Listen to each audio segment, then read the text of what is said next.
Hi, I'm Doug Austin, and I'm the editor of eDiscovery Today, a daily blog about eDiscovery, information governance, cybersecurity, data privacy, and artificial intelligence trends, best practices, and case law. Welcome to another edition of eDiscovery Today's Thought Leader Interview Series, where we interview thought leaders in eDiscovery and related legal technologies. Today, we're conducting another thought leader interview by video, and we've got a guest who's an eDiscovery veteran and Innovation Award winner and has done a lot of cool things in her legal career, Alicia Hawley of K&L Gates. Welcome, Alicia. Hi, thanks for having me. You bet. Before we get started, let me introduce Alicia. Alicia is an Innovation Award-winning Of Counsel in the Legal 500 ranked eDAT practice group at K&L Gates. An industry veteran, she's an expert on counseling clients on all phases of the EDRM, navigating complex discovery issues, and developing and implementing discovery strategy. A huge proponent of leveraging technology and AI to create efficient and effective workflows, Alicia argued and won a progressive decision in the Northern District of Illinois in Livingston v. the City of Chicago regarding the use of technology-assisted review in litigation practice, a case I remember well, so it was one of the first ones I covered on eDiscovery Today. Alicia is a staple on the eDiscovery circuit, speaking regularly on topics ranging from risk management and ethics in eDiscovery and AI to mental health and substance abuse in the legal industry. In addition to her many speaking engagements, Alicia is currently the chair of the Sedona Conference Working Group 1 Brainstorming Committee on Lifting Legal Holds, the co-chair of the Sedona Conference Working Group 1 Drafting Committee on Initial Disclosures, and the director of the Women in eDiscovery Chicago's chapter. She teaches eDiscovery and problem solving at Loyola University School of Law in Chicago, and most recently is a founding member of Operation Safe Spaces, a global task force created in the wake of the many allegations of sexual assault and harassment that came from this year's Legal Week. Ready to get started, Alicia? Yes. Cool. All right, here we go. So Alicia, you recently moved to K&L Gates. So why did you choose K&L Gates, and what will your role be there as it relates to clients and their ability to leverage eDiscovery technology and workflows to solve today's challenges? Yeah. So, I K&L Gates is one of the original practice groups one of the original eDAT practice groups. It's been around for a really long time, over 25 years. And that really intrigued me. I was interested in the fact that they had that innovation really so long ago, because that's well before anybody else really had it on their radars. And ultimately, in having conversations with the firm and members of the practice group, I really saw a lot of opportunity for growth for the practice group, and also opportunity for my own personal growth. And so it just seemed like a really good fit, and it has been so far. The firm is super supportive of eDiscovery and the practice of eDiscovery, which is amazing. They are really invested in the practice and understand the importance of it as a key part of the litigation process. And so it's been a great journey so far, even though it's only been a few months. Very good. So let's talk a couple of eDiscovery challenges. We hear a lot these days about big data and the challenges being created by the enormous growth of data within organizations and how that growth data is impacting discovery. So what are you seeing in terms of the big data challenge, and how can organizations overcome that challenge before and during discovery? Yeah, I mean it's everybody's talking about it because it's a real thing. It's a big challenge. It is not going away. It's only becoming more challenging because data is only growing. I'm not saying anything new or revolutionary here. I think there's a few ways to really sort of help shrink the problem. I think there's a couple of ways to sort of prepare for dealing with big data in when litigation actually happens. I think the more prepared an organization is for litigation, even when they don't know that litigation is necessarily coming, the more prepared they are when it actually happens. They're not going to be so overwhelmed with the data. And what I mean by that is it's really important for there to be at least one person who understands all of the data sources at a corporation and understand where everything is stored and what the user practices are, what what tools are being used for, what they're supposed to be used for, and really understanding sort of the workflow and the technology. And then and surprisingly, not surprisingly, that is not always the case, right? The worst thing that can happen is when I get on my original phone call with a client and I say, all right, tell me about what systems you use. And they're like, I don't know, right? It's like we email and then you don't really get beyond that. And so it's so important that there is that knowledge base in place and that there's somebody who really understands it. I think it's really important to, depending on the size of a company, to have playbooks, to have discovery playbooks, because what that does is that it is anticipating litigation, and you have the workflows and the processes in place both to preserve and evaluate data, but then also to move through the discovery process. And so then it's not as overwhelming because you're not starting from scratch every time. And the third thing I would say is that information governance policies are very important, right? So there are a lot of reasons why you should have information governance policies in place, data retention policies. And one of those reasons is that when you have litigation and you have data that goes back 20 years, now you're really talking about big data, right? That can be sort of an insurmountable problem to be dealing with. So it's really important for corporations to think about and implement good data governance policies. Yeah, absolutely. If you got data going back 20 years, there's probably a problem with your InfoGov policies. So, right. Or that you don't have, or that you don't have them at all. or you don't have them at all, right? Exactly. So, for sure. Speaking of information governance, eDiscovery, what are some of the other current issues and challenges you're seeing in the industry, and what do you think professionals need to do to address those challenges? Yeah, I mean, I think technology is a challenge as much as it is a huge benefit. And what I mean by that is there's just so many options. There are so many options to use and to leverage that need to be sort of evaluated. And then there are so many options that are actually being used. And so this is sort of related to the big data conversation we were just having, but it's hard to even get your arms around, what all the options are and how they are being used, and certainly to even evaluate use cases for them. I think that people oftentimes don't even know where to start, right? It's like we want to use technology to create efficiencies, but where do we go? What do we do? What do we look at? How do we even figure out what we want to be using? So I almost think that technology can be problematic as much as it can be beneficial. And it's important to try to figure out, ways to cut through that and get yourself to what you need to be using.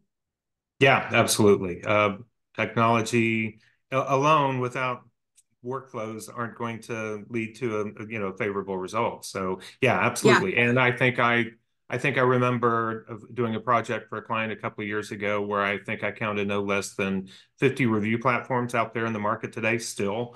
So there are a lot of options out there. You're absolutely right. So well, and legal tech is such a hot thing right now. Right. I mean, so you have so many options out there that a lot of them are just trying to be first to market or trying to have an innovative idea, right? And so they're out there and it's like, oh, that sounds cool, but maybe it doesn't actually do what it says it does, or maybe they don't have any, right? And so it might not do what it says it's going to do. It might not actually solve the problem that you think it's going to solve, and maybe they haven't even really implemented it with any clients, and so it's like, wait, but have you actually used that? Does that do we have any success cases here? So there's just, there's so many people and investors and companies that are trying to be a part of this booming legal tech industry, but sort of separating the wheat from the chaff can be challenging. Yeah, no doubt about that. And we'll certainly get back to some of that. Has it been proven? We'll talk about AI here in a bit. So obviously that's an area where that's a big question.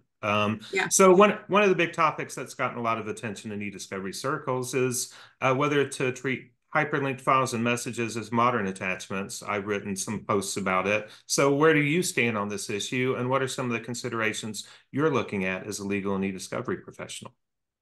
It's so funny because your articles and blogs about this actually came up in conversation yesterday Oh, in discussion about modern attachments and hyperlinks. And I had the opportunity to go through some of those blog posts because it was a topic of conversation and we were using it as a reference point. So thank you. you bet. Yeah. Glad And I could help. not even thinking about how we were going to, potentially talk about this today. It just happened to come up yesterday. It was really interesting timing. I mean, I think uh, this is understandably a debate. Mm-hmm. There are some things that I think are really clear cut in our business, where I take a very strong opinion of it because I just think it's so obvious that it should go one way or the other. This is very understandably a debate. I see both sides. I mean, when I'm sort of considering this issue, I see the fact that, when you're talking about what we look at as standard families or the families of the past or the families that Right. we're used to. I mean, those families are by their very nature connected up because the documents are flat, right? They're flat and they are connected up as a family, and it's not dynamic in any way. And so that's a Right. very obvious connection, right? And then when you're looking at the hyperlinks, you know, the linked documents are dynamic. That's sort of the nature of the document, is that it's taking you somewhere else where that document could be edited or changed or moved or deleted. It's a link, not an actual flat document. And so, Sure. I see that and the distinction between the two of those, and why it sort of causes this debate of, the link was included with the email, so it was intended to be connected up to that email. But Right. the reality is it doesn't take the same format as what sort of the standard family is that we're used to. So I think it's tricky. I mean, I know that the case law has been interesting on this. I was very when Noom came out, I was on a panel that talked about Noom shortly after Noom, and I took a very balanced approach on it. And then I said at the end, I was like, I'm not sure they're right. Like I wasn't feeling it. Like I didn't really agree with the premise that hyperlinks were not part of the family. But I've moved off that position, certainly to some extent. And I sort of surprisingly to myself, I've moved off of that position because it's complicated. Sure. And there is absolutely a distinction. And, and in the actual implementation of collection and production, you're sort of creating a relationship that doesn't otherwise exist by having to go find those documents and pair them up. And it might not be the document that was sent at the time of the email, Or may right? not the So same version, right? Yeah. yeah, so I think the case law has been really interesting. I mean, I think, obviously the first one sort of talked about ESI protocols, and I think that's really important. ESI protocols are important negotiations. They didn't used to carry so much water, but I think there's just so many issues that we have to deal with that I think, considering how to deal with those in an ESI protocol is important. And I think the more recent case law saying that, they're more likely than not, they are not a family. I think that's probably right. I do think there's also some room for like a case by case evaluation. So in short, Doug, I'm going to take no position whatsoever. That's probably the safest place to be. You can, I mean, there's aspects of both sides that are right. So, and Yeah. one of the things, yeah, I mean, it's amazing how the issue really has a lot of opinions on all sides of the kind of the issue. And Yeah. I didn't realize that till the StubHub case last year, because when Noom happened, a lot of people were like, oh, they should be treated as modern attachments. And then StubHub came along and people were like, I can't believe that the judge forced them to treat them as modern attachments. So I realized at that point there were people on both sides. So it Yeah. is interesting to see. I think technology developments will have an impact certainly as we go along with this for sure. So Yeah. And I mean, this issue is actually a really good example of how how much and how quickly our practice can evolve, right? Like Mhm. the Noon case was what, a year and a half ago or something, 2 years ago. And Yeah. so here we are, we're already in a totally different world from the Noon case Hmm. with different perspectives and opinions. And I mean, that's how quickly things are evolving in our space, which I think is so interesting. Yeah, keeps it very exciting. So Yeah. certainly can't complain. So Yeah. speaking of things that move quickly, it seems like we can't talk about anything these days, much less technology and automation, without mentioning AI. So Yeah. and I'm sure we talked about various options out there. I'm sure you've been evaluating some of the Gen AI capabilities that are filtering their way into the legal market and into eDiscovery solutions. So what have you seen in terms of promising applications of Gen AI? What potential benefits are they demonstrating, and what caveats and concerns do you have about them? Yeah, I mean, so I'm part of our AI solutions group at K&L Gates. A lot of firms have those groups, and we're charged with, sort of evaluating exactly what you're talking about. And it's really exciting, and it's also really complicated. Um, you know, One thing that I will say as far as like functionality and all the tools, there are so many tools, as we know, right? And this is similar to the conversation we were having before about first to market and innovation versus does it actually do what it says it's going to do. Right. And I think what we know right now is that Gen AI does a few things really well.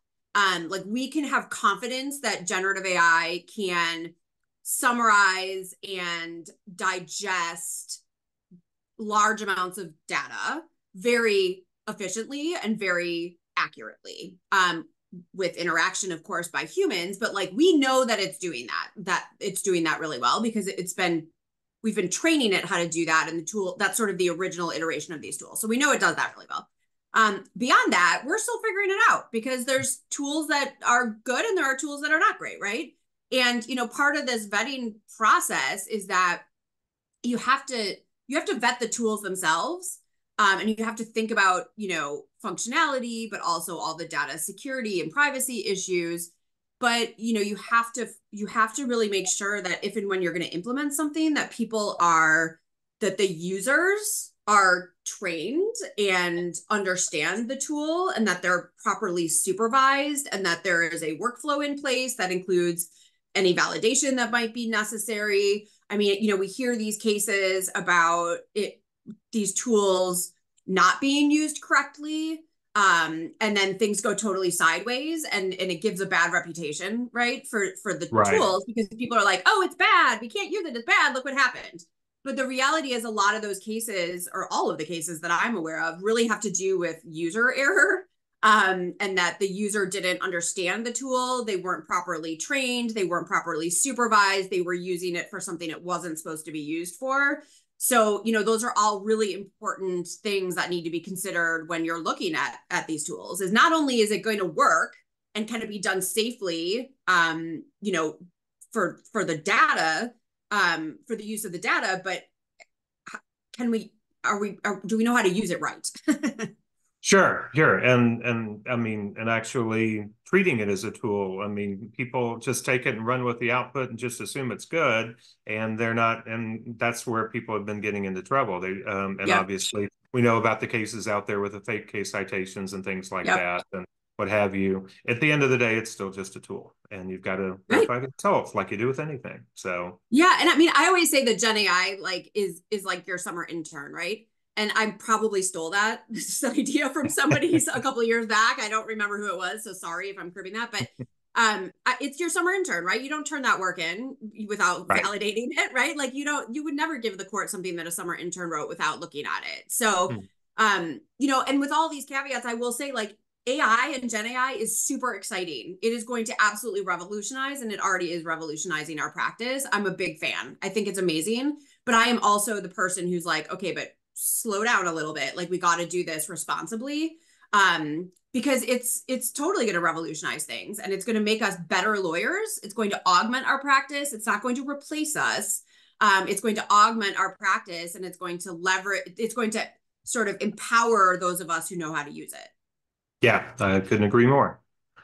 So let's shift gears here a bit. As I noted in the introduction, at this year's Legal Week conference, There were reported incidents of sexual harassment, including a notable incident which was reported on in several publications, including NPR, despite greater awareness since the start of the Me Too movement. So why do you think we continue to see harassment incidents, and what do you think it'll take to eliminate them, not just at conferences, but in society in general?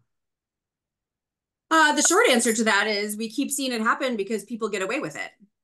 Sure. That's the short answer that I have to that. And I think, it is more complicated than that, but that's the short answer. And I think what we need is we need visibility of the issue, which I think it has been starting to happen with Legal Week, is that we are amplifying these incidents so that people who maybe aren't aware realize that this is very common. This is not an anomaly. This is not something that that was done to one person. This is a very common thing. So I think the visibility and amplifying that is really important. And I mean, we need accountability, and there's a lot of ways to get to accountability. But I think until you have that, there won't be real change. And because why would there be, almost, right? Like we obviously cannot rely on people to just do the right thing. History tells us that, right?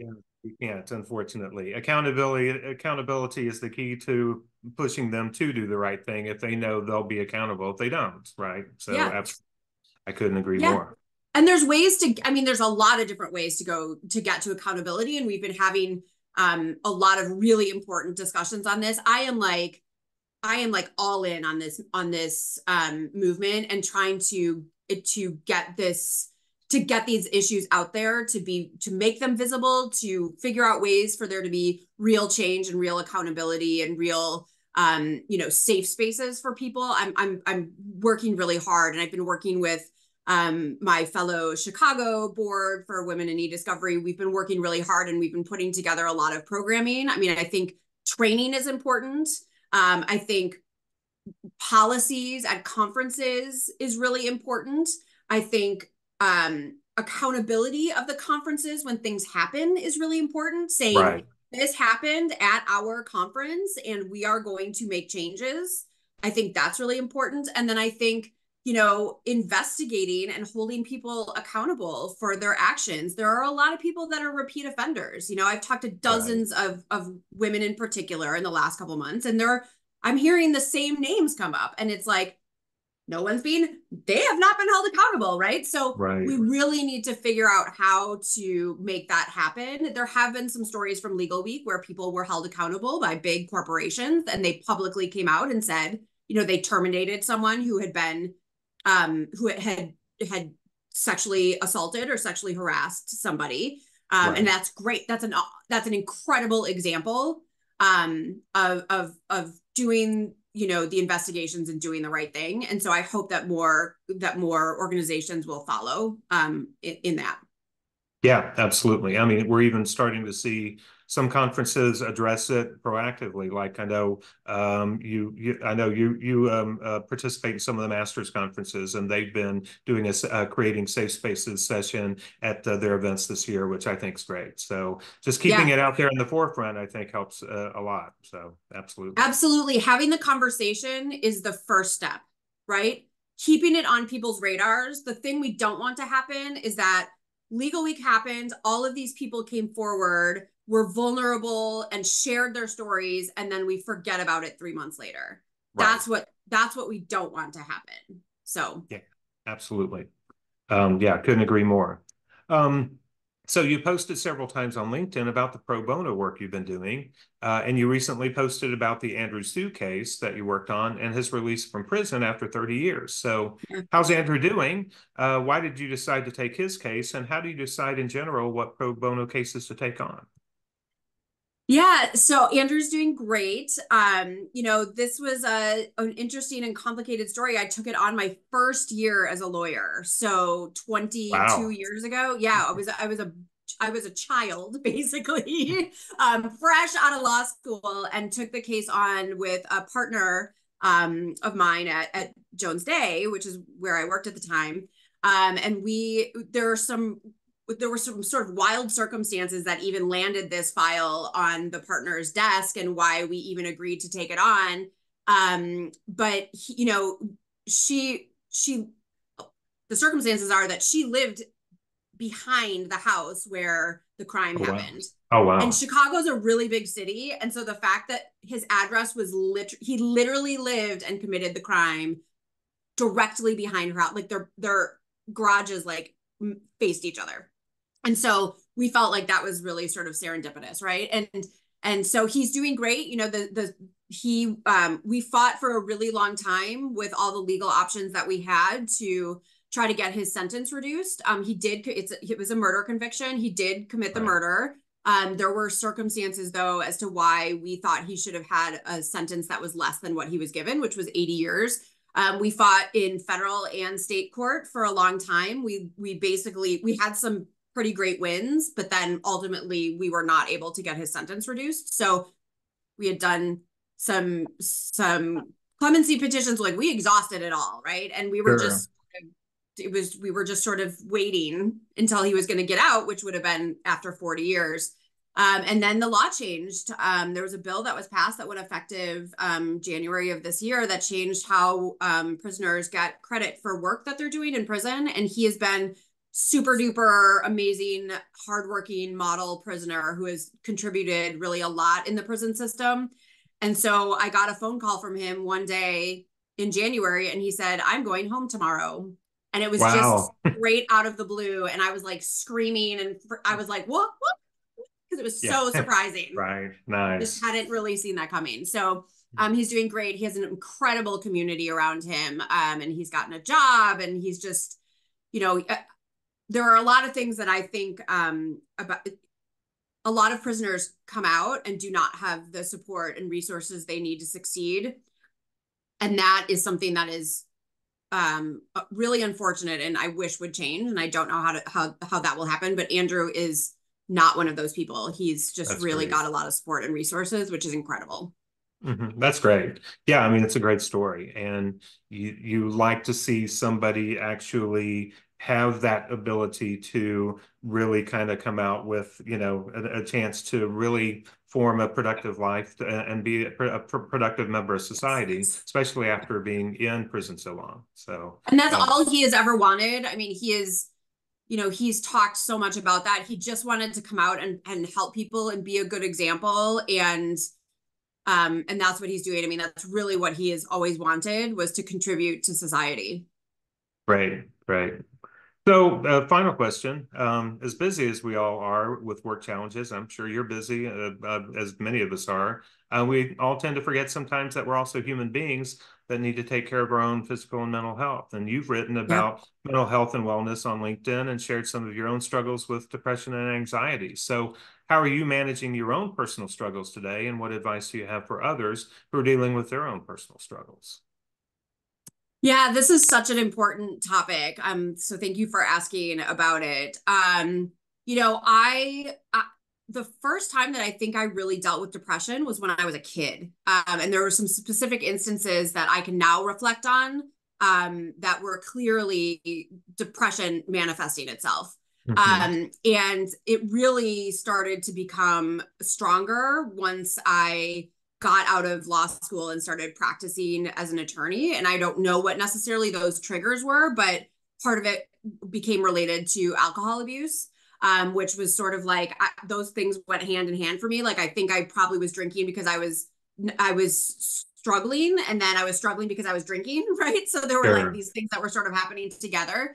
And for me, I am in a super great place right now. I see a therapist, and I have a doctor, and I really I'm really conscious about making space for the things that are important to me, making space for the things that, are relaxing and enjoyable, because if I'm hyper focused on just doing the job, then I'm just not going to be healthy. Right. And so I'm in a super great place right now, but I mean, I'm so vocal about this because when I was really struggling, and when I was really, in my addiction and in not in a good place with depression and anxiety, I felt very alone. And the reality is I was not alone, but I felt very alone. And I didn't see other people who seemed to be going through the same things that I was going through and suffering from the same diseases that I was suffering from. And so I like to really talk about it because awareness is always important, but I also want people to know that they're not alone and that this is not something that they have to go through by themselves, and that there are people that are going through it and can relate and can, there's all kinds of support that exists out there. And so I always just want to make sure that people know that. Great. All right. Well, I want to thank my guest, Alicia Hawley of K&L Gates. Thanks, Alicia. Thanks, Doug. And I want to thank all of you for tuning in to another edition of eDiscovery Today's Thought Leader Interview Series. See you next time on the eDiscovery Today Video Network. Goodbye.